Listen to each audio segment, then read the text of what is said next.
Donald Trump is going tomorrow with Mark Rubio in Florida, not far from the Pulse nightclub, where 49 LGBT people were massacred, to an anti-gay organization event. So do not try to equate the mistake that was made by her campaign staff, and I agree with Tara, whoever was in charge of crowd last night should lose their job. May I ask you a question? And wait a minute. No.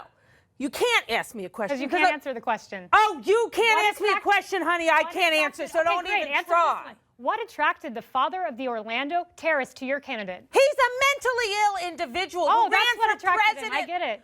Pardon me? What attracted him to your candidate? And your answer was he's mentally ill. His answer stop smiling and smirking like it's a funny thing that there is a man in Florida whose son massacred 49 people. And that man, in my opinion, contributed to who his son was, because he is clearly mentally unbalanced, running for president of Afghanistan. What attracted so it's Kayleigh, he's a tragic individual. I have to ask this question. And you are outrageous. Hang on. And disgusting. Hang on. To Donald Trump. Again, we get into issues of moral equivalency here that are What attracts anti-gay people to Donald Trump? Why does Donald Trump support conversion therapy? Answer those questions and don't spin it in some legal mumbo jumbo, because Tara and I may not be lawyers, but that doesn't mean we're not the smartest people at this table. Let me sum this up in one question. You were bringing up, you brought up the issue of what attracts David Duke to Donald Trump. We are asked that every day on a daily basis. And for the first time, I'm asking the same question to you that I've answered time and time again. I haven't heard it, honey. Answer. I've answered it time and time again. Do it again. We cannot control how third parties support us. However, in this case, I think your candidate's weak policies on ISIS, your candidate's weak policies who will be overrun by ISIS, already is what attracted the father of an ISIS terrorist. So you don't think your candidate's race baiting? That's right. He's attacking a Mexican judge. He's keeping out Muslims. You don't think that's what invites and draws in one of the worst racists in America? Then you're living in a fantasy world. I don't, because you did this to Ronald Reagan. It didn't work, and he was the best president we've ever had.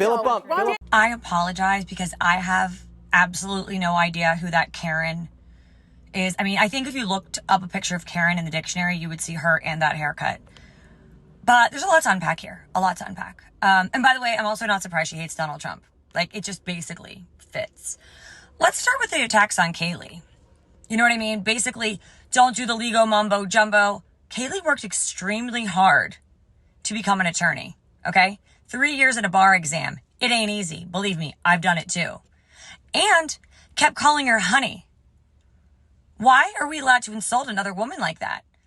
This woman purportedly hates Donald Trump, but this woman can't even respect another woman. I love when people use that tired, boring, old rhetoric about the people who support Donald Trump. Let me tell you something. Donald Trump employed in the private sector in the Trump organization so many women that were with him for years and years and years, and all felt very respected. I was on his show, The Apprentice, and was treated with nothing but respect, and then helped me with my career to get jobs.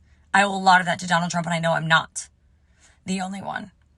But let's start again with the fact that Karen has no respect for Kayleigh McEnany, screaming over her, not addressing any real issues. When she was asked a question, all she did was insult Kayleigh.